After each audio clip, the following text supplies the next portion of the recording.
ओम अस्मद्गुरुभ्यो नमः। काश्यपान्वय संजातं नारायणपदाश्रितं श्रीमन्नारायणं वन्दे यतीश्वरश्रियाजुषं नीलातुङ्गस्तनगिरितटी सुप्तमुद्बोध्य कृष्णं पारार्यं स्वं श्रुतिशतशिरसिद्धमध्यापयन्ति स्वोच्छिष्टायां सृजनिगणितं या बलात्कृत्य भुङ्क्ते गोदा तस्यै नमः भूय एवास्तु भूयः।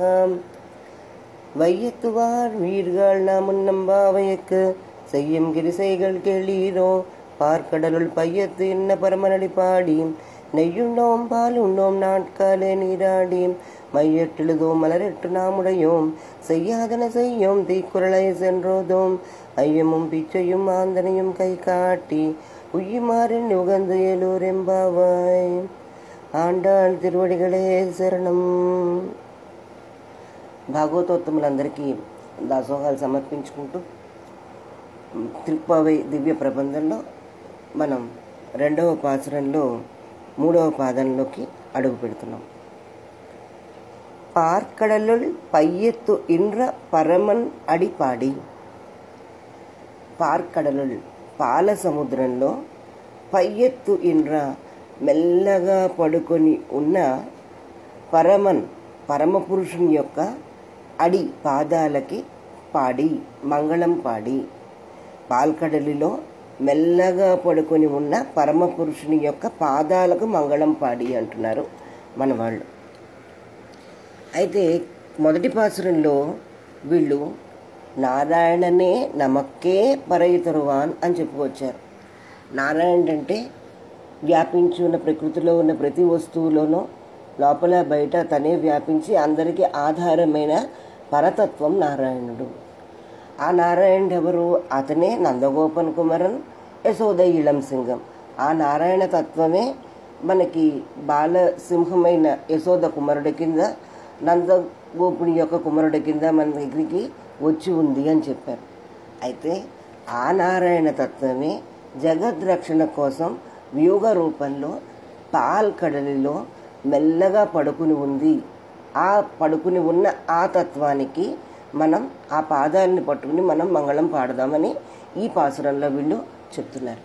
అంటే ఈ గోపికలకి ఆ పరతత్వం నారాయణుడు, వారి మధ్యలో తిరుగుతున్న నందగోప యశోదుల యొక్క కుమారుడైన కృష్ణుడు, అదేవిధంగా ఇప్పుడు పాల్కడలిలో శయనించి ఉన్న ఈ పరమపురుషుడు, ఇవన్నీ ఒకే తత్వం అని వీడికి ఒక జ్ఞానం ఉంది. వ్యూహ విభవ, అలాగే తమ మనసులో తమ భావించుకుంటున్న పరమాత్మ కూడా ఇతడే. అలాగే ఇవాళ ఈ ఆండాళ్ళు గోపిక వెళ్ళి సేవిస్తున్న ఈ వటపత్ర అర్చారూపంలో ఉన్న రూపం కూడా ఒకటే. అంటే ఈ 5 రూపాల్లోనూ ఉన్న తత్వం ఒకటే అని సంపూర్ణ అవగాహనతో ఈ గోపికలు ఈ వ్రతాన్ని చేస్తున్నట్టుగా మనకి కనిపిస్తూ ఉంటుంది. ఆ పరతత్వం నారాయణ రూపంలో ఉన్న తత్వం అందరిలోనూ అంతర్యామిగా ఉంటుంది. అదే తత్వం వ్యూహంలో జగద్రక్షణ కోసం పాల్కడలిలో శయనించి ఉంది. అదే తత్వం కృష్ణుడిగా మన మధ్యలో తిరుగుతూ ఉంది. అదే తత్వం అర్చామూర్తిగా వటపత్ర సాయిగా మనకు ఎదురుగుండా సాక్షాత్కరిస్తోంది. ఈ తత్వాలన్నీ ఒకటే అన్న సంపూర్ణ స్పృహతోటి ఈ గోపికలు ముందుకు సాగుతున్నారు. దీనికి ఆ పరతత్వమైన శ్రీమన్నారాయణ క్షీర సముద్రంలో పరమపురుషునిగా వేయించేసి ఉన్నాడు. ఎందుకు ఉన్నాడు ఈ వ్యూహంలో? అక్కడ ఎందుకు అలా పాల సముద్రంలో పడుకుని ఉన్నాడు అంటే, ఒక రైతు ఒక పొలాన్ని తను వేసుకుని దాన్ని అంతా సాగు చేసిన తర్వాత ఆ పంటని రక్షించుకోవడం కోసం ఎలా అయితే కాపు కాసుకుంటూ ఆ పొలంలో పడుకుని ఉంటాడో, అదేవిధంగా ఈ సర్వ సృష్టిని, ఈ సర్వ జగత్తుని స్పృశించిన ఆ పరతత్వం దీని రక్షణార్థం జగద్రక్షణ కోసం ఆ పాల్కడలిలో వేయించేసి ఉంది. ఈ పాల్కడలిలో వేయించేసి ఉన్న ఆ పరమాత్మ ఎలా ఉన్నాడు? చాలా మెల్లగా నిద్రపోతున్నట్ట. ఎందుకంటే తన దేవేరులతో కూడా గట్టిగా మాట్లాడు, అదేవిధంగా తను కూడా ఇటు అటు దొల్లుతూ శబ్దాలు చేసుకుంటూ పడుకోడు. ఎందుకుట? ఏమాత్రం శబ్దం చేసినా ఈ ఆర్తుల యొక్క మొర నాకు వినిపించదేమో అన్న ఉద్దేశంతో ఆ పరమాత్మ ఈ క్షీరసాగరంలో పడుకొని ఉన్నప్పుడు ఏ మాత్రం శబ్దం చేయకుండా అలా పడుకుని ఉంటాడనమాట. అలా ఎప్పుడు ఒక చెవి ఎవరు ఏ ఆర్తులు, ఏ గజేంద్రుడు మొరపెట్టుకుంటాడో, ఏ ద్రౌపది తనని పిలుస్తుందో అన్న ఉద్దేశంతో, ఎవరికి కష్టం వస్తే వెంటనే వెళ్ళి వాళ్ళని రక్షించాలి అన్న ఉద్దేశంతో, ఆ ఆర్తులకి ఎప్పుడెప్పుడు వాళ్ళని రక్షించాలా అన్న త్వరతోటి ఆయన అలా మెల్లిగా ఆ పాల్కడలిలో వేయించేసి ఉంటాడట. అందువల్ల ఆ శయనించి ఉన్నవాడే పరమపురుషుడు. అతను భక్తులు సేవించడంలో ఇతర రూపాల కంటే కూడా ఈ పాల్కడలిలో వేయించేసి ఉన్నవాడే మనకి రక్షకుడు. ఇక్కడ సౌందర్యం, ఆ నిద్రిస్తున్న సౌందర్యం కూడా ఒక విశేషాన్ని సంతరించుకుంది. ఎప్పుడైనా కూడా నిద్రా సౌందర్యాన్ని సేవించుకున్న భక్తుల భాగ్యమే భాగ్యం అంటారు. ఆ నిద్రా సౌందర్యాన్ని మొట్టమొదటిగా మనకి రామావతారంలో సేవించుకున్నది విశ్వామిత్రుడు. విశ్వామిత్రుడు దశరథుడి వద్దకు వెళ్ళి యాగరక్షణ కోసం రామలక్ష్మణుని తనతో పాటు తీసుకువెళ్ళినప్పుడు, అలా అడవులు పట్టి తీసుకెళ్తున్నప్పుడు ఓ చోట వారు పడుకుంటారు. ఒక రాత్రికి విశ్రమించినప్పుడు పొద్దున్నే లేచి విశ్వామిత్రుల వారు రామలక్ష్మణులని లేపడానికి వాళ్ళ దగ్గరికి వెళ్ళినప్పుడు, ఏమని లేపాలి? రామ లే అని లేపాలి. కానీ ఆ నిద్రిస్తున్న రాముడి యొక్క సౌందర్యాన్ని చూసి అన్నిటినీ త్యజించిన ఆ ఋషే, ఆ మహర్షే ఒక్కసారి ఆ సౌందర్యాన్ని చూసి ముగ్ధుడైపోయి ఒక స్తోత్ర రూపంలో ఆయన నుంచి బయటకు వచ్చింది. కౌసల్య సుప్రజ రామ పూర్వా సంధ్య ప్రవర్తతే అని చెప్పేసి విశ్వామిత్రుడు రాముని యొక్క నిద్రా సౌందర్యాన్ని వర్ణిస్తూ ఆయన్ని మేల్కొలుపుతూ చెప్పిన శ్లోకం అది. అందుకనే వెంకటేశ్వర సుప్రభాతంలో కూడా మనం ఆ శ్లోకాన్ని ముందర మనం చెప్తూ ఉంటాం. కౌసల్య సుప్రజ రామ. అందరికీ ఒక అనుమానం అయితే వస్తూ ఉంటుంది, ఏంటంటే వెంకటేశ్వర సుప్రభాతంలో కౌసల్య సుప్రజ రామ అని ముందర రాముణ్ణి లేపడం ఏమిటా అని. దాంట్లో ఉన్న ఆంతర్యం ఇదే. అంటే ఆ విభవావతారంలో వేయించేసి ఉన్న రాముడే ఈనాడు అర్చామూర్తిగా తిరుమలపై శ్రీ వెంకటేశ్వర స్వామిగా వేయించేసి ఉన్నాడని అర్థాన్ని మనకు స్ఫురించేటట్టుగా ఆ రోజున విశ్వామిత్రుడు రాముణ్ణి లేపుతూ ఏ శ్లోకంతో అయితే లేపాడో కౌసల్య సుప్రజారామ అని, ఆ శ్లోకాన్ని మనం వెంకటేశ్వర స్వామి యొక్క సుప్రభాతంలో ముందర మనం అని తర్వాత వెంకటేశ్వర సుప్రభాతాన్ని మనం ప్రారంభిస్తాం అన్నమాట. అంటే ఆ నిద్రా సౌందర్యం యొక్క గొప్పతనం అది. కౌసల్య సుప్రజామ అంటే ఇంత అందమైన కొడుకుని కన్నా కౌసల్యది కదా, ప్రతిరోజు నిద్రలేపేది కౌసల్యే కదా, ఈ నిద్రా సౌందర్యాన్ని చూసి ఆనందించేది కౌసల్యే కదా, ఆమె భాగ్యమే భాగ్యం కదా అని అంటారు. అలాగా ఆ నిద్రా సౌందర్యాన్ని సేవించిన వాళ్ళ అదృష్టమే అదృష్టం. అదేవిధంగా సీతాదేవి అడవుల్లో రాముడితోటి వెళ్ళినప్పుడు కాకాసురుడు వచ్చి ఆమె వక్షస్థలాన్ని చీల్చాడు. ఆ సందర్భంలో వాళ్ళిద్దరు ఏ పరిస్థితిలో ఉన్నారంటే, రాముడు సీత యొక్క ఒడిలో తన తలని పెట్టుకుని నిద్రిస్తున్నాడు అనమాట. నిద్రిస్తున్నాడు. కాకాసురుడు వచ్చి ఆవిడకి అత్యంత చాలా కష్టాన్ని కలగజేశాడు. అంటే ఆవిడ వక్షస్థలాన్ని చీల్చాడు. అయితే ఆ చీల్చినప్పుడు ఈవిడ రాముని లేపే ముందర అన్న మాటలు మనం చూసినట్టయితే, సమయాబోధిత శ్రీమాన్ సుఖసుప్త పరంతప. అంటే రాముడి యొక్క నిద్ర సౌందర్యాన్ని చూసి సీతాదేవి కూడా ముగ్ధురాలే, శ్రీమంతుడే హాయిగా నిద్రిస్తున్నాడు. పరంతప, ఈ నిద్రపోతున్నవాడు ఏమైనా చేతగానివాడా? చేతగానివాడు కాదు, ఆయన నిద్రపోతున్నా సరే పరంతప, శత్రువులని తప్పింపజేయగలిగినవాడు, శత్రువులని నాశనం చేయగలిగినవాడు. అదేవిధంగా పాల్కడలిలో నిద్రపోతున్న స్వామి కూడా, జగద్రక్షణ కోసం నిద్రపోతున్న స్వామి కూడా శత్రువులని వాళ్ళని తప్పింపజేయగలిగిన శక్తి కలవాడు అని అక్కడ అన్నది. శ్రీమాన్ సుఖసుప్త, ఆయన సుఖంగా నిద్రపోతున్నప్పుడు ఆయనలో ప్రకాశించే ఆ సౌందర్యాన్ని చూసి శ్రీమాన్ అంటుంది.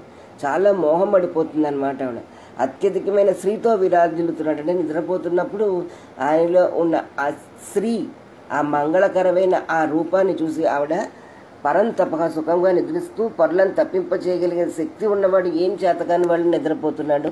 అయితే నిద్రపోతున్నాడు అని ఇతను ఏమి చేతకాని వాడు కాదు, ఇతను అన్ని శక్తి ఇతనిలో కలిగిన వాడు అని సీతాదేవి అక్కడ రాముని యొక్క నిద్రా సౌందర్యాన్ని వర్ణిస్తుంది. అయితే నిద్రాకాలమందల సౌందర్యం చేత జగత్తునంతటినీ వరుసపరుచుకుని జగద్రక్షణ రూపంలో యోగ నిద్ర అతను. మళ్ళాగా తామస నిద్ర కాదు. ఆ దివ్య మంగళమైన ఆ విగ్రహం యొక్క పాదాలకి మంగళం పాడడమే మా ప్రథమ కర్తవ్యం, అదే మా ప్రథమ కృత్యం అని చెప్తున్నారు ఇవాళ ఆండాళ్ళు గోపికలు. ఏమిటి వీళ్ళు చేసేది? వెళ్ళి ఆ పాల్కడలిలో నిద్రపోతున్న ఆ భగవంతుడి యొక్క పాదాలకి మంగళం పాడాలి.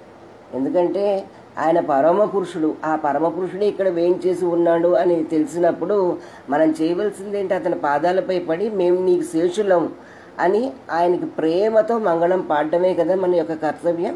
అదే చెప్తున్నారు ఇక్కడ. ఆయన పురుషోత్తముడు, ఆయనకి ఆ యోగ నిద్ర తగింది. వీళ్ళ స్త్రీలు గోపికలు శరణు వేడిన వాళ్ళు. అందుకని ఆ పురుషోత్తముని పాదాలకి మంగళం పాడడమే వీళ్ళు చేసే తగిన పని అని. ఇదే ఈ వ్రతంలో మొట్టమొదటిగా మనం చేయవలసిన కృత్యం ఏంటంటే ఆ పరమ పురుషుడి యొక్క పాదార వింద సంకీర్తనం. ఇదే మనం నిత్యం చేయవలసింది. అయితే ఆ క్షీరసాగరం ఏమిటి, ఆ సముద్రం ఏమిటి? అది భగవంతుడి యొక్క కళ్యాణ గుణ పరివాహం. అది ఆ గుణ సమూహంతో నిండిన వాడే ఆ పరమ పురుషుడు. అతను జగద్రక్షణ చెయ్యాలి అన్న ఆలోచనతోటి శేషుడిపై పవళించి ఉండగా ఆయన వచ్చిందే అక్కడికి ఈ జగత్తునంతటిని రక్షించుకోవడానికి, ఆర్తుల యొక్క కష్టాలను తీర్చడానికి. మళ్ళీ ఆయన దగ్గరికి వెళ్ళి మనమేమి నాకు ఈ ఉపకారం చేసి పెట్టు, నాకు అది చేసి పెట్టు అని మనమేమి మొరపెట్టుకోవాల్సిన అవసరం లేదు. ఆయన వచ్చిన పర్పసే మనని రక్షించుకోవడానికి. అందుకని మమ్మల్ని రక్షించు అని ప్రార్థించవలసిన పని లేదు. ఆయన అక్కడ వచ్చిందే రక్షణ చేయాలి అన్న దీక్షతోటే వచ్చి ఉన్నాడు గనక మనం ఆ పరమ పురుషుడు ఇక్కడ ఉన్నాడు అని ఆయన స్వరూపం మనకు తెలిసిన వెంటనే ఈ వ్రతం యొక్క ఆరంభంలో ఆయన యొక్క పాదాలకు మంగళం పాడడమే మనం చేయవలసిన మొట్టమొదటి కర్తవ్యం. అతడు స్వామి, నేను అతని పాదదాసుడిని అని తెలుసుకుని ఆయన నిత్యం సుఖంగా ఉండాలని ప్రేమతో ఆ ప్రేమ లోపల కలిగినప్పుడు ఆ ప్రేమను లోపల దాచుకోలేక ఆయనకి మంగళం పాడడమే మనం చేయవలసిన మొట్టమొదటి కృత్యంగా ఆండాళ్ళ తల్లి ఈ వాక్యంలో మనకు చెప్తుందనమాట. పార్కడలుల్ పయ్యత్తు ఎన్ర పరమన్ అడిపాడి, ఆ స్వామి యొక్క పాదాలకి మంగళం పాడి. ఎంతైనా ఈవిడ పెరియాళ్ళవారి యొక్క పుత్రికి కదా మంగళాశాసనం పాడడం అన్నది తండ్రి దగ్గర ఈవిడికి న్యాచురల్గానే అబ్బిన ఒక విద్య. అందుకని మొట్టమొదటిగానే భగవంతుడికి మంగళం పాడాలి అంటుంది. ఇక తర్వాత ముందరికి వెళ్తూ నెయ్యుండోం పాలుండోం, మేము నేతులు తినము పాలు తాగము అని చెప్తోంది. అయితే ఈ శరీరానికి పోషకాలు ఇక్కడ కూడా మనం ఒకటి గమనించాలి. ఎందుకంటే ఈవిడ గోపిక అయిపోయింది కనుక నెయ్యుండోం, మేము నెయ్యి తాగము, పాలుండోం పాలు తాగము అంటుంది. పాలు తాగడం సరే, నెయ్యి తాగడం ఏమిటి? నెయ్యి తినము అనాలి. కానీ వీళ్ళు చిన్నపిల్లలు కదా, అందుకని అన్నీ తినేవే.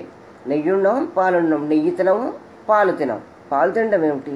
పాలు తాగమని అంటుంది అనమాట. అంటే ఇది మనకి పైకి కనిపించేది ఏంటంటే ఇది ఉపవాస వ్రతం. ఉపవాసం అన్నది ప్రతి వ్రతానికి ఒక అంగంలాగా మనకు కనిపిస్తుంది. అంటే ప్రతి వ్రతానికి అంగంగా ఉండేవి ఏంటంటే నిన్నటి రోజున మనం చెప్పుకున్నట్టుగా ఇవి కంపల్సరీగా చేయవలసిన నియమాలు, ఇవి చెయ్యకపోతే గనక మీకు రావాల్సిన ఫలితం రాదు అని ఉంటాయి మిగిలిన వ్రతాలు. కానీ ఇక్కడ ఏంటి, మాకు భగవంతుడి మీద ఎంతగా ప్రీతి కలిగింది అని అంటే ఈ శరీరం మీద మాకు మమకారం తగ్గింది. అందువల్ల ఈ శరీరానికి పోషకాలేని ఈ పాలు నెయ్యి అన్నవి మేము ఆరగించం. ఎందుకంటే ఈ శరీరాన్ని రక్షించుకునే అవసరం మాకు లేదు. నీవే ఈ శరీరానికి స్వామివి గనక, నువ్వు అంతర్యామిగా నువ్వు ఉన్నావు గనక, ఈ శరీరం నీది గనక దీన్ని రక్షించుకోవాల్సిన బాధ్యత కూడా నీదే. అందువల్ల మేము ఉపవాసం ఉంటాం. మేము ఈ శరీరానికి పోషకాలైన నెయ్యి పాలు ఆరగించం అంటున్నారు. మనకి ఇది రాముడి దగ్గరికి ఋషులు వెళ్ళినప్పుడు వాళ్ళు రాముడి దగ్గరికి వెళ్ళి ఏహి పశ్య శరీరాణి అని వాళ్ళు ఉపవాసాలతో ఉండి మేము ఇన్ని కష్టాలు పడుతున్నామయ్యా రామా, నువ్వు మాకు రక్షకుడుగా లేకపోవడం వల్ల రాక్షసుల చేతుల్లో నలిగిన మా శరీరాలని చూడు అని. ఏహి పశ్య శరీరాన్ని చూడు, ఇలా శిథిలమైపోయిన శరీరాన్ని చూడంటే ఆ శరీరాన్ని చూసి భగవంతుడి యొక్క హృదయం ఒక్కసారిగా ద్రవించి వీళ్ళ రక్షణ కోసం వస్తాడు. అదేవిధంగా ఈ గోపికలు కూడా వీళ్ళు ఏమీ తెలకుండా కొంచెం శుష్కించి వెళ్ళినట్టయితే వీళ్ళ యొక్క పరిస్థితిని చూసి భగవంతుడు వాళ్ళ దగ్గరికి వచ్చి ఆయన వీళ్ళని రక్షిస్తాడు అన్న ఉద్దేశంతో మేము నెయ్యి పాలు తాగము. అంటే వీళ్ళు అయ్యో ఈ సుఖాలన్నింటినీ మానేశారంటే ఇప్పుడు మనం ఆయన సొత్తు కనుక మనం అన్నీ మానుకొని కూర్చుంటే ఆ కష్టం ఆయనదే కనుక ఆయనే వచ్చి రక్షిస్తాడు. అలాగా చెప్తారు. ఇంకో రకంగా ఏంటి, నెయ్యుండం పాలుండం అంటే ఆ పరమపురుషుడి యొక్క కీర్తన మంగళాశాసనం పాడి అతను దర్శనం అయిన వెంటనే వీడి కడుపులు పూర్తిగా నిండిపోయేట. అంటే తేల్పులు వచ్చేటంతగా ఆ గుణానుభవంలో మునిగిపోయిన వాళ్ళకి చాలా ఆనందం కలిగి ఇంకా ఏమీ వీళ్ళకి లోపలికి వెళ్ళలేనట్టుగా వీళ్ళకి కడుపులు నిండిపోయాయి కనుక కూడా వీళ్ళు ఏమీ తినలేము తాగలేము అన్న ఆ పద్ధతిలో కూడా మన వాళ్ళు చెప్తారు. ఒకటి, ఈ శరీరాన్ని శుష్కింపజేసుకుంటే భగవంతుడు మనల్ని వచ్చి రక్షిస్తాడు జాలిపడి అన్నది ఒకటి. ఇంకొకటి ఏమిటంటే ఆల్రెడీ వీళ్ళు ఆ పాల్కడలిలో వేయించేసి ఉన్న పరమపురుషుని యొక్క గుణారవిందాలను వీళ్ళు పానం చేశారు గనక వీళ్ళకి కడుపులన్నీ ఆ ఆనందంతో నిండిపోయాయి గనక వీళ్ళు ఇంకేమీ తీసుకోలేము అని. ఆండళ్ళ గోపికా భావం ఆవిడ పూర్తిగా ఉండిపోయింది కనుక ఆహారం తీసుకోం, అన్నం తినం అని అన్నట్లే నెయ్యి పాలు అని అంటున్నారు. అలాగే 2 చోట్ల తినము అని అనడంలో కూడా వీళ్ళకి మాటలు మాట్లాడడం కూడా సరిగ్గా రాదు అని తెలుస్తోంది. వీడు వాసుదేవ సర్వం అంతయును వాసుదేవుడే అని జీవించేవాళ్ళు గనక పాదేయం పుండరీకాక్ష నామ సంకీర్తనామృతం. పుండరీకాక్షుడైన శ్రీకృష్ణుని నామ సంకీర్తం అనే అమృతమే మాకు పాదేయం, అదే మాకు భోజనం. అందువల్ల ఈ వ్రతంలో వీళ్ళు మొదట చేయవలసింది పరమపురుషుడి యొక్క పాదార వింద గానం. తర్వాత వీళ్ళు విడవలసింది పాలు నెయ్యి. తర్వాత వీళ్ళు చేయవలసిన వాటిని మరిన్ని ముందుకు వెళ్తూ చెప్తారు. అవన్నీ తెలుసుకునే ప్రయత్నం రేపు చేద్దాం. అస్మద్గురుభ్యో నమః. కాశ్యపాన్వయ సంజాతం నారాయణ పదాశ్రితం శ్రీమన్నారాయణం వందే యతీశ్వర శ్రియాజుషం. నీలాతుంగస్తనగిరితటీ సుప్తముద్బోధ్య కృష్ణం పారార్యం స్వం శృతి సతశిరసిద్ధమధ్యాపయంతీం స్వోచ్చిష్టాయాం సృజనిగళితం యా బలాత్కృత్య భుంక్తే గోదా తస్యై నమ ఇదమిదం భూయ ఏవాస్తు భూయః. வையத்துவார் வீர்கள் நாமுன் நம்பாவையக்கு செய்யும் கிரிசைகள் கேளீரோம் பார்க்கடலுள் பையத்து என்ன பரமனடி பாடி நெய்யுண்ணோம் பாலுண்ணோம் நாட்காலே நீராடி மையெழுதோம் மலரிட்டு நாமுடையோம் செய்யாதன செய்யோம் தீக்குறளை சென்றோதோம் ஐயமும் பிச்சையும் ஆந்தனையும் கை காட்டி உய்யுமாறெண்ணி உகந்து ஏலோர் எம்பாவாய். ஆண்டாள் దివ్య తిరుగల ఒలిగలే శరణం. భాగవతోత్తములందరికీ దాసోహాలు సమర్పించుకుంటూ తిరుపతి దివ్య ప్రబంధంలో మరి కొంచెం ముందరకు వెళ్లే ప్రయత్నం చేద్దాం. నాట్కాలే నీరాడి అంటోంది అమ్మ ఈ రోజుని. తెల్లవారుజామునే స్నానం చేసి అండంలో విశేషం ఏమిటి అంటే కృష్ణుడు వీళ్ళకి దూరంగా ఉన్నాడు. కృష్ణుని వీళ్ళు పిలుస్తున్నారు రమ్మనమని, లేకపోతే వీళ్ళ కృష్ణుడి దగ్గరికి వెళ్ళడానికి ప్రయత్నం చేస్తున్నారు. వీళ్ళ ఉద్దేశం ఏంటంటే కృష్ణుడు రాకమునిపే స్నానం చేసి అతను వచ్చేసరికి అతనికి అనుభవయోగ్యంగా మనం ఉండాలి అన్న ఉద్దేశంతో ఈ తెల్లవారుజామునే స్నానం చేసి అని అంటున్నారు. ఈ తెల్లవారుజామున స్నానం చేయడం అనేది నిత్యకృత్యమే కదా, ఇందులో పెద్ద విశేషం ఏముంది అని అనిపించవచ్చు. మనం రోజు చేసే పనులైనా అవి విశేష దినాల్లో చేసినట్టయితే అవి విశేష ఫలితాలను మనకి కలగజేస్తాయి. అదేవిధంగా ఆ రోజున మనం ఏమైనా దోషాలు చేసినా కూడా ఆ పాపాలు కూడా మనకు విశేషంగానే ఉంటాయంటే మంచి పనులు చేస్తే ఆ వచ్చే ఫలితాలు విశేష దినాల్లో పవిత్ర దినాల్లో ద్విగుణీకృతమై మనకు వస్తాయి. అదేవిధంగా మనం ఏదైనా దోషాలు చేసినట్టయితే దాన్ని వచ్చే పాపకర్మలు కూడా అలాగే డబుల్ ఎఫెక్ట్తో మనకి వస్తాయన్నమాట. అందువల్ల వీళ్ళు ఈ విశేష సమయంలో మనం తెల్లవారుజామునే స్నానం చేసి అని నొక్కి చెప్తున్నారు. ఏమిటి ఈ ఉషకాలం, ఈ తెల్లవారుజాము యొక్క ప్రాముఖ్యత అంటే ఈ సమయంలో వీళ్ళ మనసుల్లో సత్వగుణం ఉద్యుక్తమై ఉంది. అంటే అది పైకి వచ్చి ఉందన్నమాట, అత్యంత ప్రకాశవంతంగా ఉంది సత్వగుణం. ఈ సమయంలో గనక మనం స్నానం చేసినట్టయితే అంటే వీళ్ళు ఐహికమైన విషయాల నుంచి వీళ్ళ మనస్సుని మరలించుకుని మెటీరియలిస్టిక్ థింగ్స్ నుంచి వీళ్ళు కేవలం భగవంతుడి మీదకి వీళ్ళ దృష్టిని వీళ్ళు సారించి ఉన్నారంటే ఈ సత్వగుణం యొక్క ప్రభావం చేత వీళ్ళ మనసులు అన్నీ కూడా భగవంతుడికి అభిముఖ్యమై ఉన్నాయి. అందువల్ల వీళ్ళు ఏం చేస్తున్నారు ఈ సమయంలో వీళ్ళు ఇందాక చెప్పినట్టుగా ఈ పాసరంలోనే ముందర చెప్పినట్టుగా పాలకడలిలో వేయించేసి ఉన్న వ్యూహ అవతారంలో ఉన్న భగవంతుడికి వీళ్ళ ఆర్తిని, వీళ్ళ ప్రార్థనని, వీళ్ళ మొరని విన్నవించుకుంటున్నారు.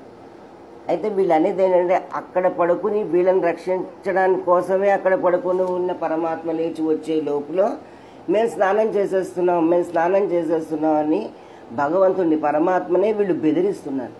నువ్వు వస్తున్నావా లేకపోతే మేము స్నానం చేసేవా అన్నట్టుగా వీళ్ళు ఒక వార్నింగ్ లాగా పరమాత్మకి ఇస్తున్నారు. ఏమిటి వీళ్ళు ఇలా చెప్తే భగవంతుడు ఏమైనా భయపడిపోతాడా, ఆయనకి ఏమైనా తక్కువతనమా, వీళ్ళు ఇలా బెదిరిస్తే అని మనకు అనిపించవచ్చు. తక్కువతనమే. ఎందుకంటే ఒక మహా చక్రవర్తి ఉన్నాడు, ఆయన మొత్తం పెద్ద రాజ్యం ఉంది, ఆ రాజ్యంలో ఉన్న ప్రజల యొక్క రక్షణ అంతా నా బాధ్యత అన్నట్టుగా అందరినీ రక్షించుకుంటూ రాజ్యపాలన చేస్తున్న ఒక చక్రవర్తి ఉన్నాడు. కానీ ఆయన పట్టమహిషి మీరు నా రక్షణకు వస్తున్నారా, మీరు వచ్చే లోపల నా రక్షణ నేనే చేసుకుంటున్నాను అని ఆవిడ ప్రయత్నం మొదలెడితే ఆ చిన్నతనం ఎవరికి? ఆ రాజుగారికే కదా. ఎందుకంటే ఆయన మొత్తం అందరినీ రక్షించే శక్తివంతుడై ఉండి కూడా తన సొంత భార్యనే ఇతను రక్షించుకోలేకపోయాడురా అని అనిపించుకోవాల్సి వస్తుంది. అందుకని ఆ తక్కువతనం ఆ రాజుగారితో ఆ చక్రవర్తితో అయినట్టుగా భగవంతుడంటే ఎవరు? సర్వలోక నియామకుడు, సర్వశక్తిమంతుడు, సర్వవ్యాపకుడు, అందరినీ రక్షించేవాడు. నారాయణుడు అంటే ఏంటి? లోపల బయట కూడా తనే వ్యాపించి ఉండి నారాలన్నింటిలోనూ అందరి రక్షణ చేయించేవాడు నారాయణుడు. ఆయనే ఈ వ్యూహంలో ఉన్న పాలకడలో శయనించి ఉన్న వాసుదేవుడు.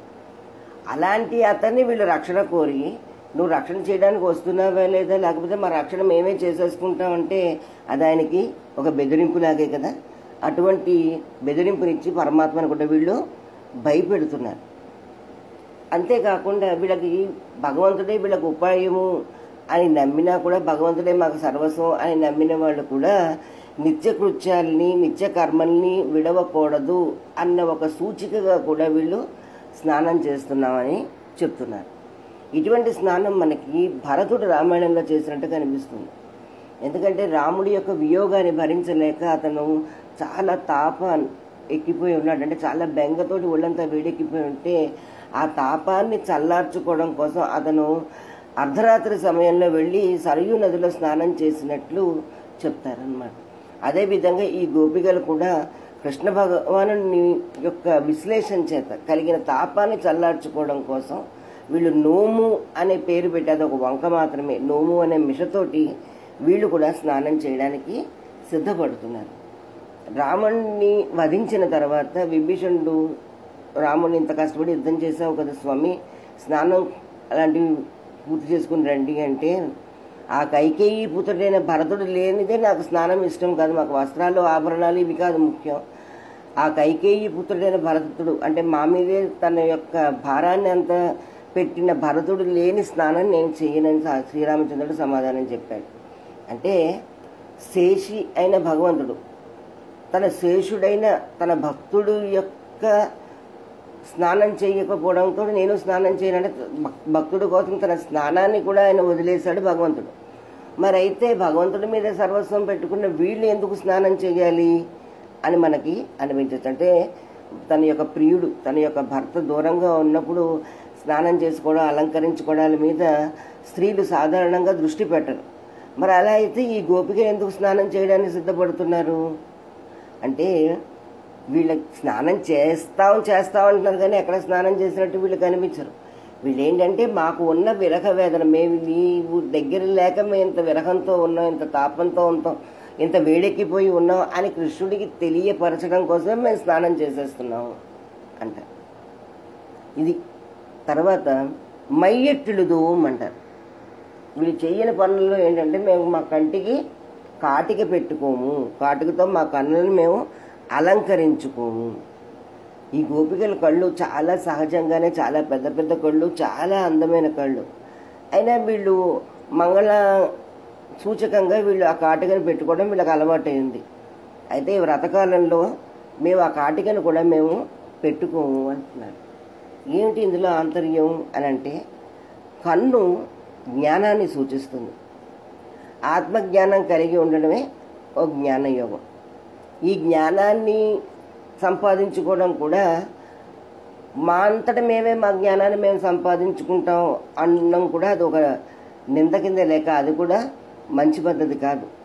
అందుకని ఈ జ్ఞానయోగం కూడా భగవంతుడి యొక్క కటాక్షం చేత మనకి లభించినప్పుడే మేము ఆ జ్ఞానాన్ని సంపాదించుకుంటాం, కానీ మా అంతట మేమే జ్ఞానం సంపాదించుకుని అనుభవించుకుంటాం అన్న మాట వీళ్ళు అంటారు. ఇది పారతంత్ర్యపు నిష్ట ఇందులో మనకి కనిపిస్తుంది. ఇందాక సూచించినట్టుగా మేము స్నానం చేస్తాం అన్నది కర్మనిష్ట. ఇప్పుడు వీళ్ళు చూపిస్తున్నది అంటే అక్కడ వాళ్ళు చేస్తుంది ఒక కర్మ. ఆ కర్మలు మేము చేస్తాం, స్నానం చేస్తాం, కానీ ఎవరి కోసం చేస్తాం? పరమాత్మ కైంకర్య రూపంగానే మేము స్నానం చేస్తాం. అంటే ఒక వ్రతం చేస్తూ భగవంతుడి కోసమే మేము స్నానం, అంటే మేము చేసే ప్రతి కర్మ కూడా భగవత్ కైంకర్యంగానే మేము చేస్తాం. అంటే మన కర్మ ఆచరణ కూడా భగవత్ పరంగానే, సర్వం శ్రీ కృష్ణార్పణమస్తు అన్నట్టుగా భగవంతుడి కైంకర్య రూపంగా ఆచరించే కర్మలే మనకు ఫలయోగ్యాలు. అంతేగాని నేను కర్మను ఆచరిస్తున్నాను కనుక నాకు మోక్షం రావాలి అనుకోవడం తప్పు. అందువల్ల కిందటి మేము స్నానం చేస్తాం అంటే భగవత్ కైంకర్య రూపంగానే మేము కర్మలను ఆచరిస్తాం అన్నట్టుగా మనం అర్థం చేసుకోవాలి. అలాగే ఇక్కడ జ్ఞానం కూడా భగవంతుడు మనకు అనుగ్రహిస్తేనే, భగవంతుడు మాకు కృప చేస్తేనే జ్ఞానాన్ని మేము సంపాదించుకునే వాళ్ళం, కానీ మా అంతటా మేమే జ్ఞానం సంపాదించేసుకునే వాళ్ళం కాదు అని చూపిస్తారు. ఇది జ్ఞాననిష్ట. ఎందుకంటే మనంతటా మనమే జ్ఞానాన్ని సంపాదించుకుంటున్నాం అన్న భావన మనలో ఎప్పుడు కలుగుతుందో అది అహంకారానికి హేతువు అవుతుంది. అందువల్ల మా జ్ఞానాన్ని కూడా మేము సంపాదించుకోము అని అంటున్నారు. కళ్ళు జ్ఞానానికి ప్రతీక అయితే ఈ కాటిక ఆ జ్ఞానానికి ప్రకాశాన్ని ఇచ్చే భక్తి లాంటిది. జ్ఞానం కన్ను, భక్తి దానికి అలంకారం తెచ్చే కాటిక.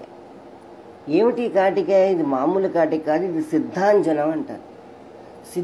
సిద్ధులు అంటే ఎవరు? పరమాత్మ యొక్క తత్వాన్ని పూర్తిగా అవగతం చేసుకుని పరమాత్మ యొక్క తత్వాన్ని తెలుసుకున్న వాళ్ళు, భగవద్ దర్శనమైన వాళ్ళు సిద్ధులు. వాళ్ళు ఏం చేస్తారు? ఎవరి మీదో ఒకరి మీద ఏదో ఒకనాడు వాళ్ళకి అభిమానం కలిగినప్పుడు వాళ్ళ ఆప్తులకి ఆ సిద్ధ జ్ఞానాన్ని, ఆ సిద్ధాంజనాన్ని వాళ్ళు అనుగ్రహిస్తారు.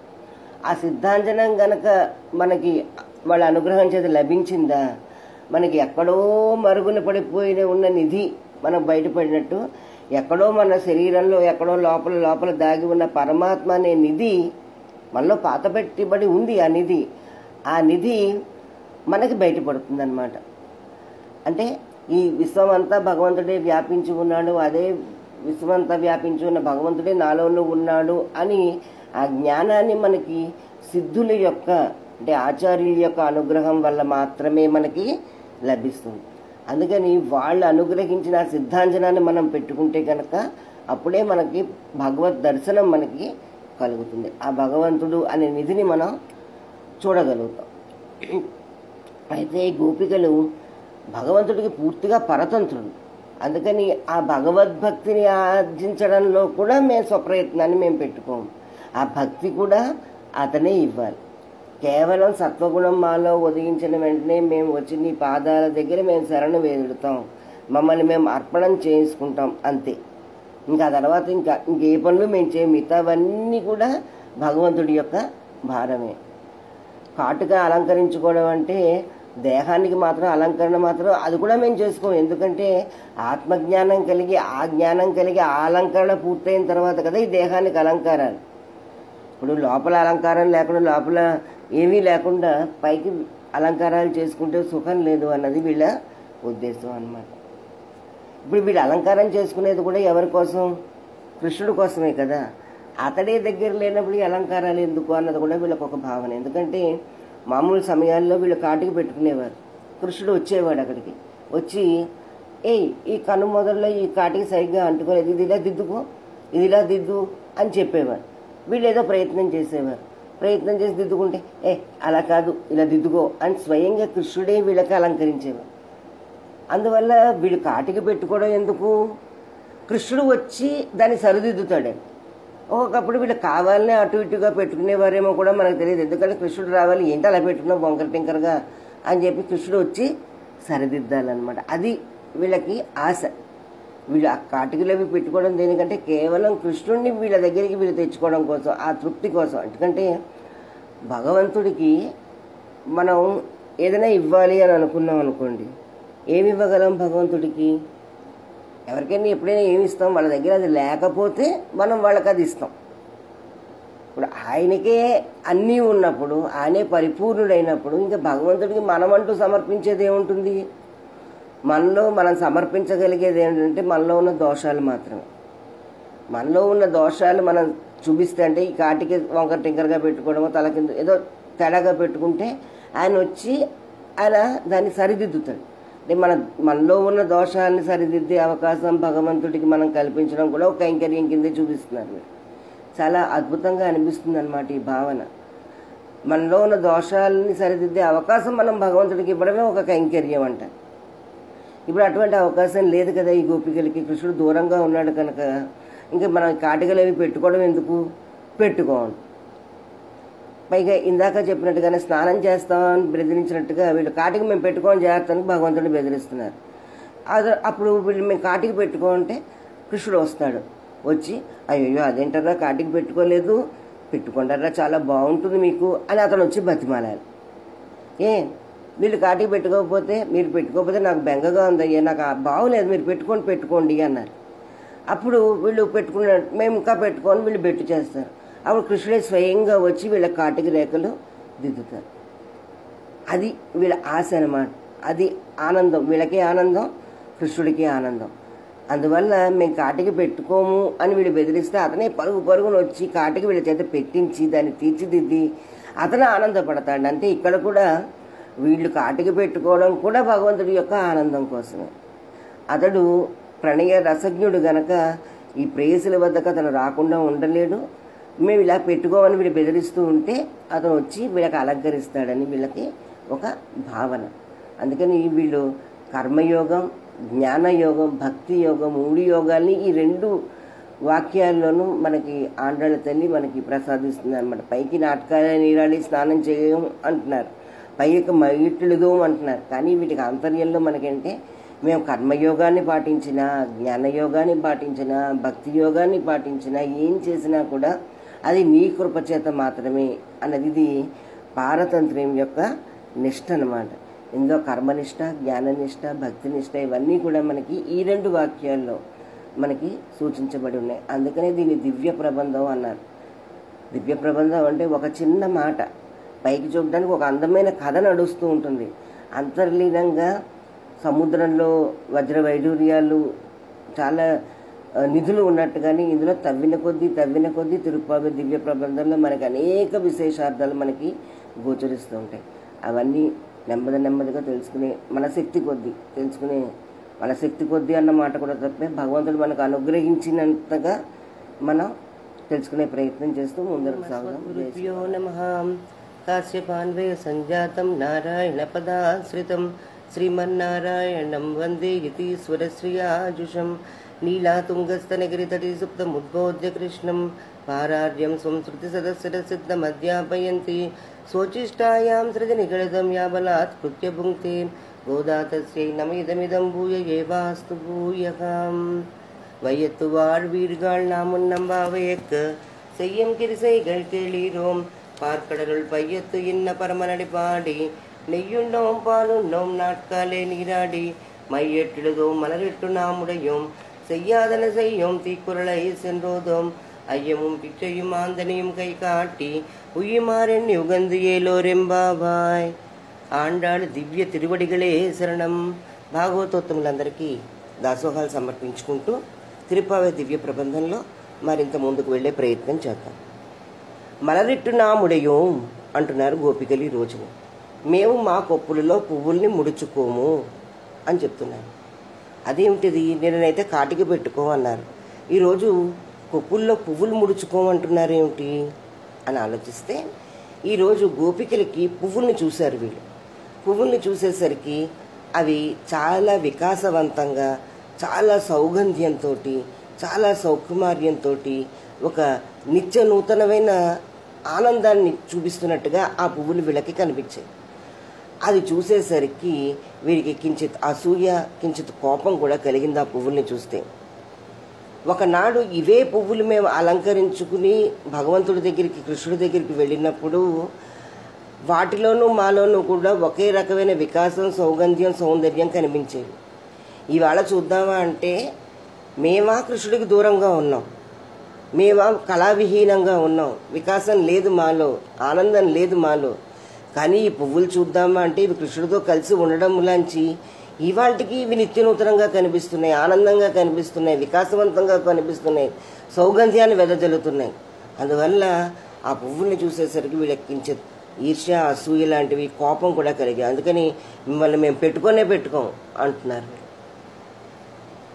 ఇది ఎలా కనిపిస్తుందంటే మనకి నిత్యనూతనమైన ఆనందం భాగవతోత్తముల యొక్క సమాగమంతో మనకు కలుగుతుంది. ఈ భాగవతోత్తములు ఎవరు ఇక్కడ? ఈ గోపికలు.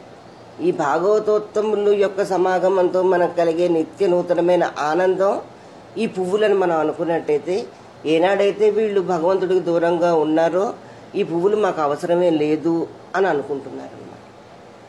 అదేవిధంగా వీళ్ళు మామూలుగా చిన్న చిన్న వ్రతాలు అవి చేసే చోట కూడా ఇవన్నీ మనం సాధారణంగా పాటించవలసిన నియమాలే. ఎందుకంటే ఈ అలంకారాల మీద, ఈ భోగ్య వస్తువుల మీద వీటిని కొంచెం దూరంగా పెట్టి ఏ వ్రతం ఆచరించినా ఆచరిస్తారు. కానీ ఇక్కడ సందర్భం వేరు. వీళ్ళు ఏమంటున్నారు ఇక్కడ తిరుప్పావేలో మనం పరికించి చూడవలసిందంటే ప్రతి మాట కూడా మనం పరిగణనలోకి తీసుకోవాల్సి వస్తుంది. వీళ్ళు ఏమంటున్నారు? మేము కొప్పుల్లో పువ్వులు ముడుచుకోం అంటున్నారు. అంటే మా అంతటా మేము మా కొప్పుల్లో పువ్వులు ముడుచుకోం, కానీ కృష్ణుడు వచ్చి మా తలలో పెడితేనో కాదని ఏమి వీళ్ళు అనరు. ఇక్కడ మనం చూడవలసిన విషయం ఏంటంటే, మా అంతటా మేము ఏ పనులు చేసుకోం, మా అంతటా మేము కాటుకు దిద్దుకోం, మా అంతటా మేము కొప్పుల్లో పువ్వులు ముడుచుకోం. వీళ్ళ ఉద్దేశం ఏమిటి అంటే, ఇంతకు ముందర వీళ్ళు పువ్వులు పెట్టుకోవడం కూడా ఎందుకు పెట్టుకునేవారు? కృష్ణుడి ముఖంలో ఆనందం చూడడం కోసం. కృష్ణుడు వచ్చి ఏయ్ నీ పువ్వులు కిందకు జారిపోతున్నాయి అని సర్దేవాడు. ఈ పువ్వు కింద పడిపోయింది అని తల్లో పెట్టేవాడు. లేకపోతే తను తీసుకొచ్చి పువ్వులు వీళ్ళ కొప్పుల్లో పెట్టి, నేను పెడుతున్నాను పువ్వులు, ఇవి గనక తీశారనుకో నేను మీతో మాట్లాడినంతే అని బొంగమూతి పెట్టేవాడు. అలాగే కృష్ణుడు ఆనందించే, వీళ్ళు పువ్వులు పెట్టుకుంటే ఆనందించేది ఎవరు? కృష్ణుడు. వీళ్ళు పువ్వులు ఎందుకు పెట్టుకుంటున్నారు? కృష్ణుడి ముఖంలో ఆనందం చూడడం కోసం వీళ్ళు పువ్వులు ముడుచుకుంటున్నారు. అది ఇక్కడ మనం అర్థం చేసుకోవాల్సిన విషయం. మనం ఏది వద్దనుకోవట్లే, ప్రతిదీ మనకు కావాలి, అన్నీ మనం ఆచరించాలి. కానీ ఎందుకు ఆచరించాలి అన్న భావనలో మార్పు తెచ్చుకోవాలి. వీళ్ళు కూడా స్నానం చేస్తామంటున్నారంటే కర్మనిష్టని మేము ఆచరిస్తాం. అలాగే కాటికి మేము పెట్టుకుంటాం, పువ్వులు మేము పెట్టుకుంటాం.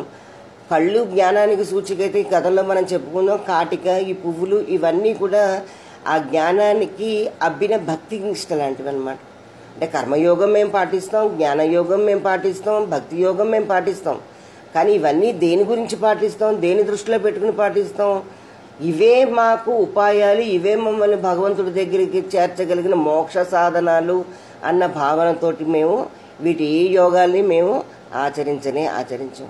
మరి ఎందుకు ఆచరిస్తాము అంటే, ఇవన్నీ కూడా భగవంతుడికి ఇష్టం గనక, అతడు మా చేత చేయించుకుంటున్నాడు గనక, అతని ముఖ వికాసం కోసం అతని చేతిలో పరికరాలుగా అతనికి శేషభూతులుగా మేము పనులన్నీ చేస్తాం తప్ప, మా అంతటా మేము కర్మలు మేము ఆచరించేస్తున్నాం, అదే జ్ఞానాన్ని మేము సౌపార్జన చేసుకుంటున్నాం, మాకు చాలా భక్తి కలిగిపోయింది ఈ రోజుల్లో అని ఇలాంటి భావనలు వీళ్ళు ఎక్కడా కూడా మనసులో కూడా ఉంచుకోరు.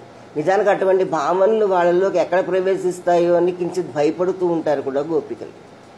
అందుకని కర్మయోగము ఉండాలి, జ్ఞానయోగము ఉండాలి, భక్తి యోగము ఉండాలి. కానీ ఇవన్నీ కూడా మేము ఆచరిస్తున్నాం, మా శక్తి లాంటి మేము సంపాదించుకుంటున్నాం, మాకు ఈ రోజున ఇవి కలిగిపోయాయి అన్న భావనలు మాత్రం మనసులోంచి పూర్తిగా తుడిచిపెట్టేయాలి. దీనికి చక్కటి ఉదాహరణ ఏంటంటే, మనం గ్రామర్ నేర్చుకుంటున్నప్పుడు ఇంగ్లీష్లో యాక్టివ్ వాయిస్, ప్యాసివ్ వాయిస్ అని ఉంటాయి. Rama ate a mango was eaten by Rama అనిపిస్తూ ఉంటుంది. ఏమిటి రామ ఏట్ ఏ మ్యాంగో, కరెక్టే కదా. మళ్ళీ దీనికి మ్యాంగో రాముడి చేత తినబడను. ఈ ప్యాసివ్ వాయిస్ ఎందుకంటే, ప్యాసివ్నెస్ అంటేనే ఒక రకమైన నీరసం కదా. యాక్టివ్ చక్కగా యాక్టివ్గా ఉండాలి, కానీ మనుషులు ఈ ప్యాసివ్గా ఉండడం ఎందుకు? మళ్ళీ ఇది ఒక పెద్ద వాయిస్, దీన్ని మళ్ళీ మనం నేర్చుకోవడం, దీన్ని ప్రాక్టీస్ చేయడం ఏంటి దండగ కార్యక్రమాలు అని అనిపిస్తుంది. కానీ ఎప్పుడైతే మనం ఇలాంటి విషయాలు మనం తెలుసుకుంటున్నామో, ఇలాగే మాట్లాడడం మనం నేర్చుకోవాలని కూడా మనం తెలుసుకుంటాం. నేను భగవంతుడికి పూజ చేస్తున్నాను ఎప్పుడు అలా అనకండి. భగవంతుడు నా చేత కైంకర్యంగా పూజ చేయించుకుంటున్నాడు అని మాట్లాడాడు. అంటే ప్యాసివ్గా, అంటే నువ్వు కర్త కింద నువ్వు పెట్టుకో, భగవంతుడే కర్త కింద పెట్టి నీ చేత ఈ పని చేయించుకుంటున్నాడు అని మాట్లాడడం అనేది సరి అయిన పద్ధతి. అందువల్ల ఇటువంటి మాటలు మనం మాట్లాడడం నేర్చుకోగలగాలి. మనకు తెలుసో తెలియకో చాలాసార్లు మేము నేర్చుకున్నామండి, మేము అది వినేస్తున్నామండి, మేము గుడికి వెళ్తున్నామండి, మేము ఈరోజు ఎంత బాగా పూజ చేసుకున్నాము, ఇలాంటి మాటలు కూడా మనం మెల్లిమెల్లిగా తగ్గించుకునే ప్రయత్నం మనం చెయ్యాలి. ఏంటంటే భగవంతుడు నా చేత చేయించుకున్నాడు అని ఆ భావన మనం మనసులో పెట్టుకుని అన్నీ అందరూ చేసినట్టే అందరూ చేస్తాం. కర్మ చేస్తాం, జ్ఞానం సంపాదించుకుంటాం, భక్తి ఉంటుంది, అన్నీ అనుభవిస్తూనే ఉంటాం. కానీ భగవంతుడి యొక్క కటాక్షం చేత మాత్రమే మేము ఈ పనులు చేయగలుగుతున్నాం, భగవంతుడి యొక్క ఆనందం కోసమే మేము ఈ పనులు చేస్తున్నాం అన్న భావన మనలో నింపుకోవాలి. పరమాత్మ తన భోగం కోసం మనచే అనుభవించబడుతున్నాడు. నిజం చెప్పాలంటే అతను వచ్చి చేస్తే మనం కాదనడానికి మనం ఎవరం? పలికెడిది భాగవతం అంట, పలికించడివాడు రామభద్రుండట. నే పలికిన భవభయహరమగునట, పలికెద వేరొండు పలుకు పలుకుగనేలా అంటాడు పోతనమాచులు. అంటే నేను రాసేస్తున్నాను, భాగవత రచన నేను చేసేస్తున్నాను, ఈ మాటలు మన పెద్దవాళ్ళు ఎవరూ మాట్లాడు, భగవంతుడే నా చేత రాయించుకుంటాడు. అటువంటి అతను చేస్తే మేమేం కాదనం. మన పెద్దలు ఒకటే చెప్తారు, ఏంటంటే మనం ఒక మురళి, మనకు ఒక ఉదాహరణ కింద మన పెద్దవాళ్ళు చెప్తారు. ఏమిటి దాని గొప్పతనం? భగవంతుడి దగ్గర నెమలిపించే ఉంది, ఆయుధాలు ఉన్నాయి, అన్నీ ఉన్నాయి, కిరీటాన్ని అయితే తల మీదే పెట్టుకున్నాడు. కానీ ఈ మురళికి పట్టిన అదృష్టం ఎవరికి పట్టలేదు అని అనుకుంటారు. అంటే భగవంతుడి దగ్గర ఉన్న మిగతా వాళ్ళు అందరూ కూడా ఈ మురళిని చూసి చాలా ఆశ్చర్యపోతూ ఉంటారు దాని యొక్క అదృష్టానికి. ఏమిటి అని అంటే ఎప్పుడూ భగవంతుడి యొక్క ఆదరాల పక్కనే ఉంటుంటుంది. అతను స్వయంగా తన గాలితోటి దాంట్లోంచి శబ్దాన్ని తెప్పిస్తూ ఉంటాడు. ఎంత అదృష్టం కదా! ఎప్పుడూ అతని శరీరంతో సంపర్కమై అతనితో కలిసి అతని పెదవుల మీద నాట్యం ఆడుతూనే ఉంటుంది. ఎంత అదృష్టమో కదా మురళిది అనిపిస్తుంది. అయితే అంత భాగ్యానికి అది నోచుకోవడానికి కారణం ఏమిటి అంటే అది తను చెక్కుకుని లోపలంతా అలా ఖాళీగా ఉంచడం, ఆ హాలోనెస్ ఉండడం లాంటి ఇతను పూరిస్తున్న ఆ గాలి దానిలోంచి వెళ్ళి అందమైన మధురమైన పాటల కింద, అందమైన సంగీతం కింద బయటకు వస్తుంది. అంటే భగవంతుడి పాట అలా ఆయన యొక్క నిశ్వాస, ఆయన యొక్క ఊపిరిలోంచి వస్తుంది ఆ పాట. దానికి చేసిన ప్రయత్నం ఏమిటి అంటే తను పూర్తిగా ఆయన దగ్గర సమర్పణ చేసుకుంది. నాలో ఏమీ లేదు, నేను అంతా ఖాళీ గొట్టంలాగా తను చేసుకోవడంతో ఆ గాలి అందులోకి వెళ్ళే అవకాశం కలుగుతుంది. అలాగే మనని కూడా మనం పూర్తిగా if surrender అవర్సెల్వ్స్ at the lotus feet of the lord, పూర్తిగా సరెండర్ చేసుకోగలిగినప్పుడు భగవంతుడి యొక్క అనుగ్రహం కూడా మనలోంచి ప్రవహింపబడుతుంది. అలా కాకుండా మనం ఏదైనా సాలిడ్ లాగా లోపల హాలోనెస్ లేకుండా అందులో కనుక పదార్థం ఉందనుకోండి, ఆ మురళిలోంచి కూడా శబ్దం రాదు. అటువంటి సరెండర్, అటువంటి శరణాగతి మనం చెయ్యగలగాలన్నమాట. అదే ఇక్కడ చెప్తున్నారు. మేము ఏ పని చేసినా ఏం ఆచరించినా భగవంతుడి యొక్క ఆనందం కోసం ఆచరిస్తాం, భగవంతుడే చేయిస్తున్నాడన్న సంపూర్ణ స్పృహతోటే మేము ఏ పనులైనా చేస్తాం అంటున్నారు. ఇంకా ముందరకు వెళ్తూ చెయ్యాదన చెయ్యం, మా పెద్దలు చేయని పనులు చెయ్యము. శాస్త్రం కూడా అదే చెప్తాను. మనకి శాస్త్రం అన్ని విషయాలు మనకి చెప్పినా కూడా మనకి ఏదైనా ఒక విషయంలో శాస్త్రంలో కూడా మనకు అనుమానం కలిగినప్పుడు మనం దేన్ని ప్రమాణంగా తీసుకోవాలి అంటే మన పెద్దలు చేసిన పనులే మనం ధర్మంగా తీసుకోవాలన్నమాట. ధర్మజ్ఞ సమయక ప్రమాణం వేదాష్ట, మన పెద్దలు ఆచరించిన పనులు మనకి వేదం అంత ప్రమాణం అని చెప్తారు. అందువల్ల మనం ఏ పని చేసినా కూడా పెద్దలు ఆచరించిన పనులే మనం చేయాలి.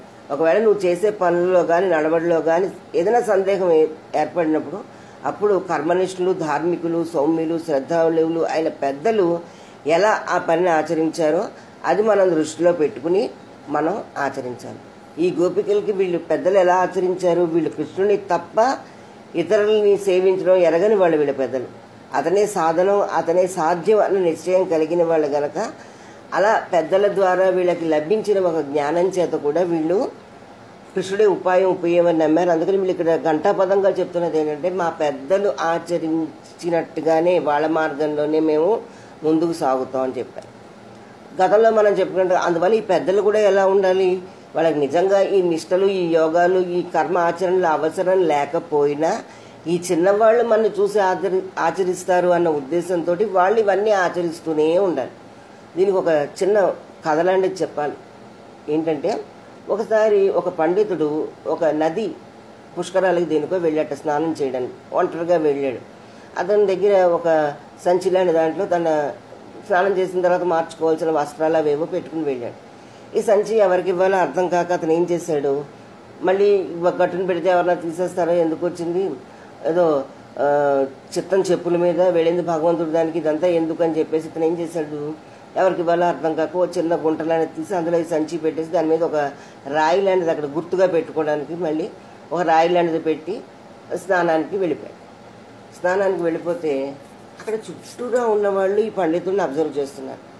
ఇతను చూస్తే మహాపండితుడిలా ఉన్నాడు, ఇతను ఇలా చేశాడు ఏమిటి, ఓహో ఇదే ఆచరణగా బోసు, మన అందరం తెలియక మామూలుగా వెళ్ళిపోయి ఎవరికో మా సంచులు ఇచ్చేసి లోపలికి వెళ్ళి స్నానం చేసి వచ్చి బట్టలు మార్చేసుకుంటున్నాం.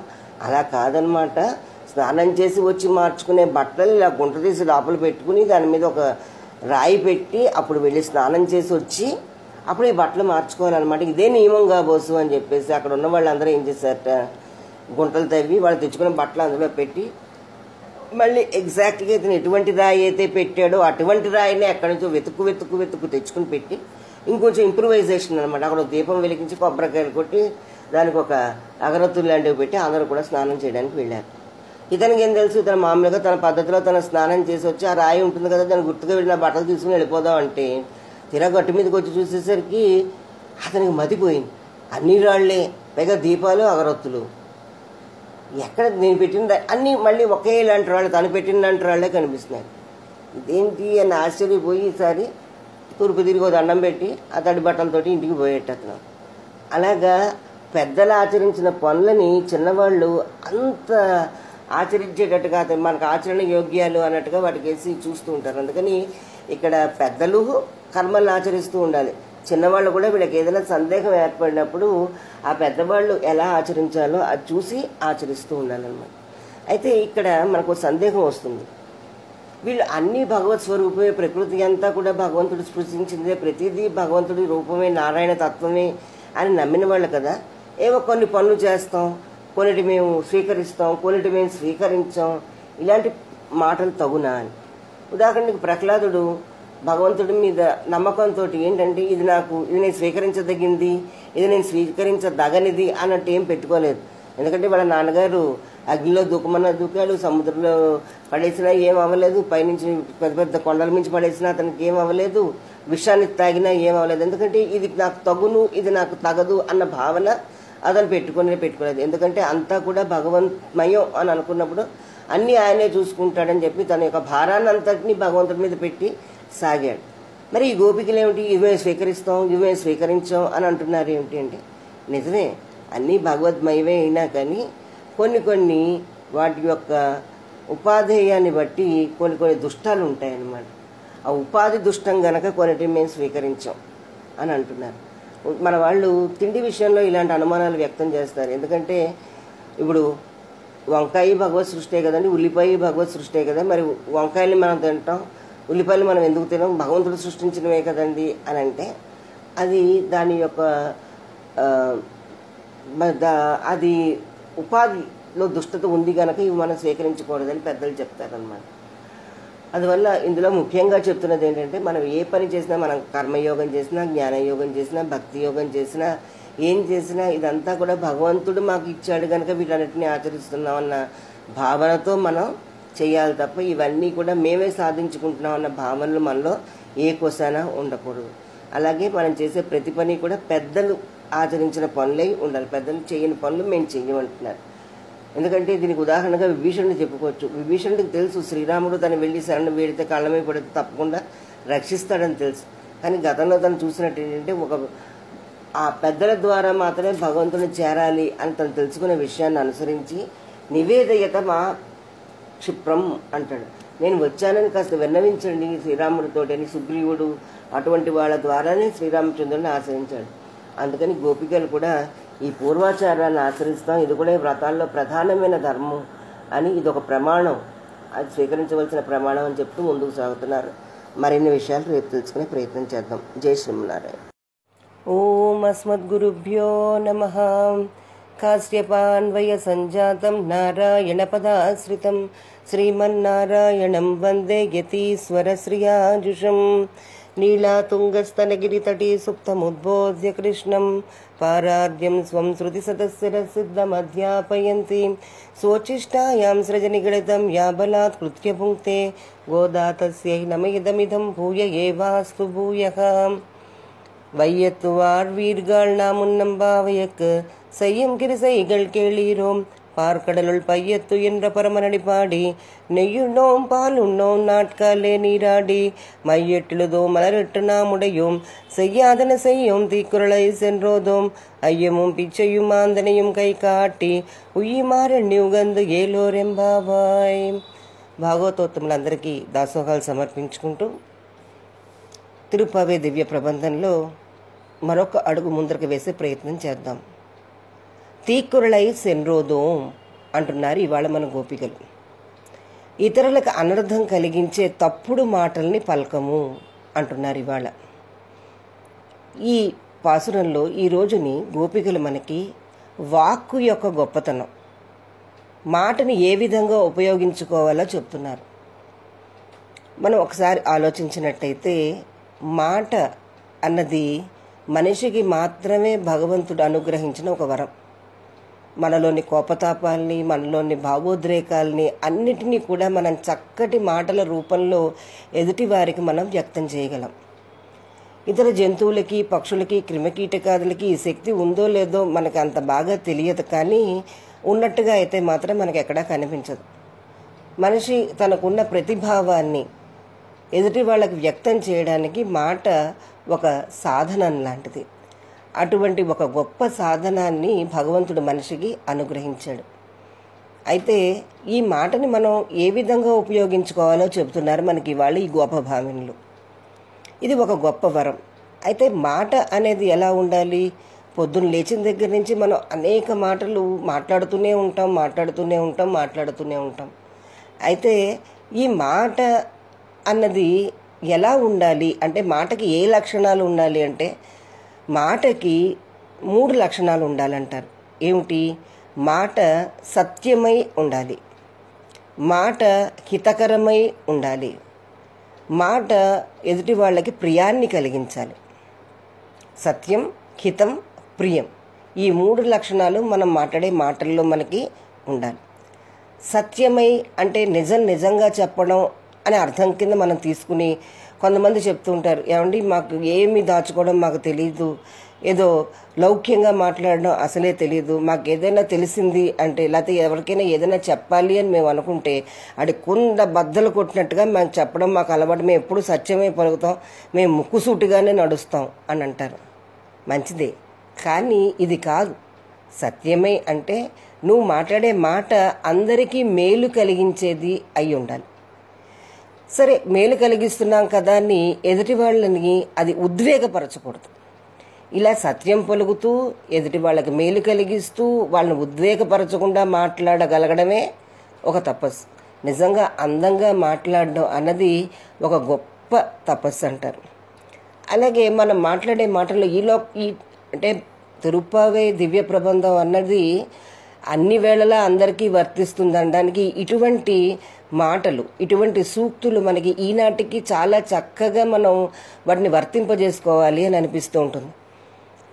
ఇంకొకటి ఉండాలి మాటకి, ఏమిటంటే ఆత్మస్తుతి, పరనింద. ఈ రెండూ కూడా మనం మాట్లాడే మాటల్లో ఎంత మాత్రం పనికిరావు. ఇవి మన మాటల్లో ఉండే దోషాలు. కానీ మనం ఈనాడు సభ్య సమాజం అని మనం పేరు పెట్టుకుని ఈ సమాజంలో కూడా మనం చూస్తున్నది ఇదే. చాలామంది అదే పనిగా వాళ్ళ గొప్పలు వాళ్ళు చెప్పుకోవడమే పని.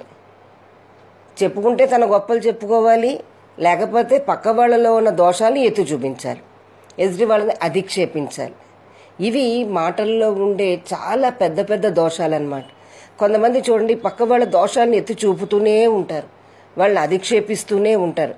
లేకపోతే భావగర్భితంగా, అంటే పైకి తెలియకుండా ఇండైరెక్ట్గా అది అన్నవాళ్ళకి తెలుస్తూ ఉంటుంది, అది మాట పడుతున్న వాళ్ళకి మాత్రమే అర్థమవుతూ ఉంటుంది. ఇలా ఇంకొక రకంగా ఇండైరెక్ట్గా పక్క వాళ్ళని దూషించడం, ఇదేమీ కాకపోతే ఎదుటి వాళ్ళని తక్కువ చేసి హేళన చేసి మాట్లాడడం. అటువంటి దోషాలు ఏమీ లేకుండా హితకరంగా మాట్లాడగలగాలి. అలాగే మేము మాట్లాడతాం అంటున్నారు గోపికలు. ఇక్కడ చెడు మాటలు మేము పలకం అంటున్నారు. ఇక్కడ చెడు మాటలు మేము పలకం అంటే మాటలు 2 రకాలు, మంచి మాటలు, చెడు మాటలు. మంచి మాటలు పలకడం అనేది చాలా గొప్ప విషయం. ఒకవేళ నీకు మంచి మాటలు పలకడం చేతకాకపోయిందా, పోన్లే, అలా మంచి మాటలు పలకకపోయినా పర్వాలేదు, కానీ చెడు మాటలు అన్నవి పలకనే కూడదు. ఇంకా మరీ ముఖ్యంగా మరో విషయం మన వాళ్ళు చెప్తున్నారు ఈ గోపికలు, ఏంటంటే అదే పనిగా ఇంకొకళ్ళ వద్దకు వెళ్ళి ఈ చెడు మాటలు మొయ్యడం అన్నది ఇంకా పెద్ద నేరం. మొట్టమొదటి మంచి మాటలు మాట్లాడగలిగితే మాట్లాడు, లేకపోతే మాట్లాడకుండా కూర్చో. చెడ్డ మాటలు మాట్లాడకూడదు. చెడ్డ మాటలు మాట్లాడడమే దోషం అనుకుంటే ఈ చెడ్డ మాటలని పనిగట్టుకుని పక్క వాళ్ళ దగ్గరికి వెళ్ళి వాళ్ళ మీద వీళ్ళకి, వీళ్ళ మీద వాళ్ళకి, ఇప్పుడు మన వాళ్ళు లౌకికంగా చెప్తుంటారే గాసిప్స్ అని, ఇలా ఇవి ఒకళ్ళ నుంచి ఒకళ్ళకి వెళ్ళి చేరవేయడం అన్నది ఇంకా పెద్ద దోషం. ఇది చాలా తప్పు. దీన్ని నివారించుకోవడం అన్నది చాలా ముఖ్యం. ఇప్పటి ప్రపంచానికి నాకు అనిపిస్తుంది ఇది చాలా ముఖ్యమైన విషయం. ఆ రోజుల్లో గోదాదేవి ఏం చెప్పింది, పనిగట్టుకుని మేము పక్క వాళ్ళ దగ్గరికి వెళ్ళి మాటలు, చెడ్డ మాటలు మేము మొయ్యమంటాం. ఈ రోజుల్లో అటువంటి అవసరమే లేదు. ఇంట్లో కూర్చుని కూడా చక్కగా ఈ ఇంటర్నెట్ ధర్మమని, వాట్సాప్ ధర్మమని, ఫేస్బుక్లు, యూట్యూబ్లు ఈ ధర్మంతో ఏంటంటే మంచిని కప్పిపుచ్చుతూ చెడ్డ మాటలను అదే పనిగా ప్రచారించడం, అదే వృత్తిగా కూడా ఉన్నవాళ్ళు కూడా మనకి ఈ రోజుల్లో కనిపిస్తున్నారు. ఇది ఎంత పెద్ద దోషమో మనకి ఆండాళ్ళ తల్లి తన తిరుపతి ద్వారా ఆ రోజుల్లోనే తెలియపరిచింది. ఒకవేళ మనం ఏదైనా ఒక లాభాన్ని పొందుదాం అని అనుకుంటున్నాం అనుకోండి, ఆ లాభాన్ని మనం పొందడానికి మన లాభాన్ని ఇప్పుడైతే పొందేసాం, ఇప్పుడున్న ప్రజెంట్ పొజిషన్లో మనం అనుకున్న గమ్యాన్ని అయితే మనం చేరుకోగలిగాం.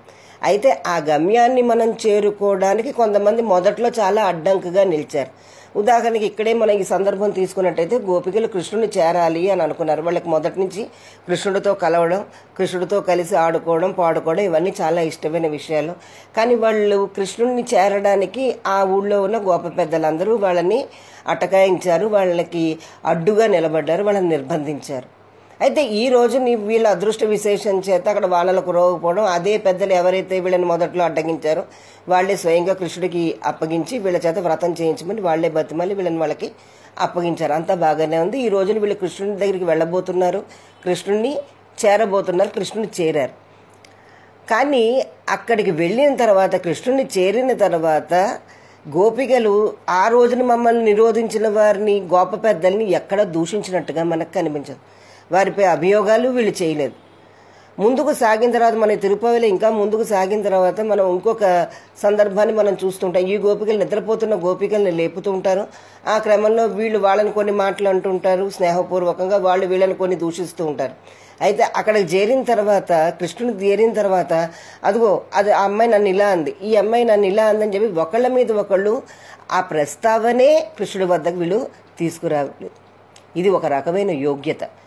మనం ఏదైనా ఒకటి సాధించడానికి మొదట్లో తెలిసి తెలియక ఎవరైనా మనకు అవరోధాలుగా నిలిచినా కూడా ఆ కక్షలు, కార్పణ్యాలు మనలో పెట్టుకుని నిజంగా మనం మన గమ్యాన్ని చేరిన తర్వాత వాళ్ళ మీద ఏదో కక్ష సాధించేయాలని, వాళ్ళకి ఏదో నష్టం చేకూరేటట్టుగా మనం వీళ్ళ మీద వాళ్ళకి ఇంకోళ్ళకి చెప్పి వీళ్ళని చెడగొట్టాలన్న ప్రయత్నాలు మనం చేయనేకూడదు.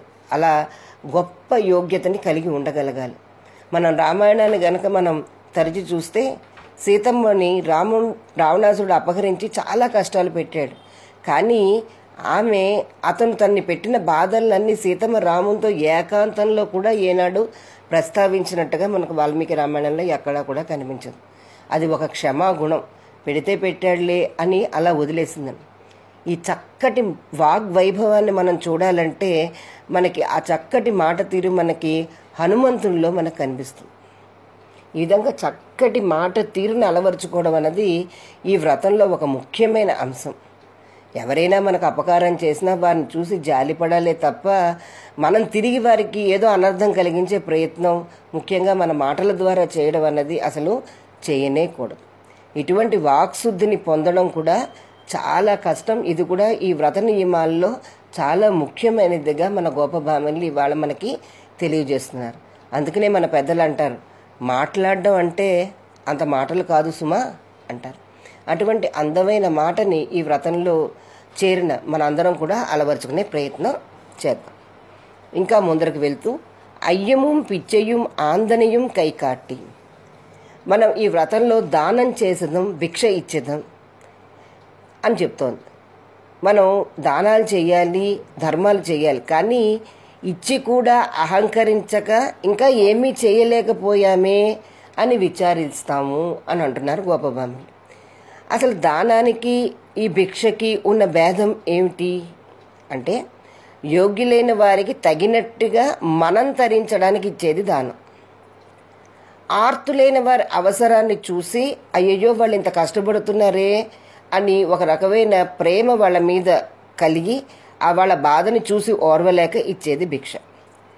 ఈ దాన ధర్మాలు చేయాలి మనం, కానీ చేసిన తర్వాత నేను ఇంత గొప్పగా దానం చేశాను, ఇంత గొప్పగా ధర్మం చేశానని అహంకరించకూడదు. ఇది ఈ వ్రతంలో మరొక ముఖ్యమైన నియమంగా మనకి ఆండాళ్ళ తల్లి తెలియజేస్తోంది. భగవత వైభవాన్ని చెప్పడాన్ని మనం దానం అనవచ్చు. అలాగే భాగవత వైభవాన్ని చెప్పడాన్ని మనం భిక్ష అనొచ్చు. ఈ దాన ధర్మాల్లో దానం ఎంతైనా చేయొచ్చు, కానీ భిక్ష అన్నది వాళ్ళ ఆర్తిని, అంటే వాళ్ళ అవసరం ఎంతో గుర్తించి అంతే అందించాలన్నది కూడా ఒక నియమం కింద కనిపిస్తోంది. దానం అంటే సర్వేశ్వరుని యొక్క స్వరూప రూప గుణ జ్ఞానాల్ని ఎదుటి వాళ్ళకి అందించడం. భిక్ష అంటే ఆత్మస్వరూప జ్ఞానాన్ని అందించడం. ఇవి ఇతరులకు కూడా మనకు తెలుసుకున్న ఈ భగవంతుడి యొక్క గుణగానం కానీ భాగవతుల యొక్క స్వరూప గుణాల గురించి కానీ మనకు తెలుసుకున్నంత ఈ జ్ఞానాన్ని ఎదుటి వాళ్ళకి పంచి ఇవ్వాలి. ఇది ఈ వ్రతంలో ఒక అంగం. కానీ నేను ఇలా ఇస్తున్నాను గనక మేమేదో మేము గొప్ప ఉపకారం చేస్తున్నామని అహంకారం మాత్రం ఇందులో ఎక్కడా కూడా కలవకూడదు అని అంటున్నారు. ఇక ముందరకు వెళ్తూ ఉయ్యుమారండి ఒగందు, ఈ చెప్పిన మా ఈ వ్రత నియమాల్ని పరిశీలించి సంతోషించి మాతో కలిసి రండి, ఏ లోరేం బావ ఇదే మా వ్రతం అని చెప్తున్నారు ఈ 2వ పాసురంలో. మళ్ళీ ఇంకొకసారి ఏమిటి నియమాలను మనం ఆలోచిస్తే, మొట్టమొదటగా వీళ్ళు చేసింది ఏంటంటే పరమపురుషుని యొక్క పాదాలకు మంగళం పాడి, ఆయన్ని మనం రక్షించేవాడని గుర్తించి ముందుగా ఆ శేషశయ్యపై పడుకున్న ఆ స్వామిని చూసిన వెంటనే ఆయన పాదాలకు మంగళం పాడాలి. అదేవిధంగా శరీరానికి మాత్రమే భోగ్యాన్ని ఇచ్చే పోషకాలు అంటే నెయ్యి, పాలు మొదలైనవి మేము తినము. ఈ వ్రతకాలంలో మేము శరీరానికి మాత్రమే ఉపయోగపడే పోషకాలైన ఆహారాన్ని స్వీకరించాం. తెల్లవారుజామునే స్నానం చేస్తాం. ఈ స్నానం 2 రకాల స్నానాలు. ఒకటి ఏంటంటే బాహ్యంగా శుభ్రం కోసం, బాహ్య శౌచం కోసం చేసే స్నానం. అలాగే అంతర శౌచంగా భగవదానుభవాన్ని చేస్తూ ఉండాలంటే బాహ్యంగాను అంతరంగాను కూడా ఆ శౌచ్యాన్ని మనం పాటించాలి. ఇక దేహాలంకారాల్ని మేము విడుస్తాం, అంటే కాటికి పెట్టుకోం, పువ్వులు పెట్టుకోం. ఆత్మాలంకారాలైన నిష్కామ కర్మ, జ్ఞానం, భక్తి ఇవి మేమే సంపాదించుకుంటున్నాం అన్న అహంకారాన్ని విడిచిపెట్టి ఏదైనా సరే మాకు ఇది భగవంతుడు మాకు అనుగ్రహించాడు గనక మేము వీటిని అనుభవిస్తున్నాం, లేకపోతే వీటిని మేము పాటిస్తున్నాం అన్న జ్ఞానంతో ఈ కర్మ జ్ఞాన భక్తుల యోగాల్ని వీళ్ళు పాటిస్తారు. భగవంతుడిని చేరిన తర్వాత తమకు విరోధులు మాకు చెడు చేశారు అని చెప్పేసి వాళ్ళకి ఏదో అనర్థం కలగాలని అలాంటి మాటల్ని మాట్లాడకూడదు. దాన ధర్మాలు చేయాలి, తనకు తెలిసిన భాగవత్ వైభవాన్ని గురించి, భాగవత ప్రభావం గురించి ఇతరులకు అందించాలి. కానీ ఇలా అందించినంత మాత్రాన వారికి నేనే గొప్ప ఉపకారం చేస్తున్నానని అహంకరించడం కూడా తగదు. ఇటువంటి ఈ నియమాలు గల మా ఈ వ్రతం మీద ఇష్టం కలిగిన వారందరూ కూడా మా వ్రతంలో వచ్చి చేరండి అని పిలుస్తోంది ఆండాళ్ళ తల్లి. ఇక ఈ పాసురం తర్వాత 3వ పాసురంలో అమ్మ ఏం చెప్పబోతుందో తెలుసుకుందాం రేపు. జై శ్రీమన్నారాయణ.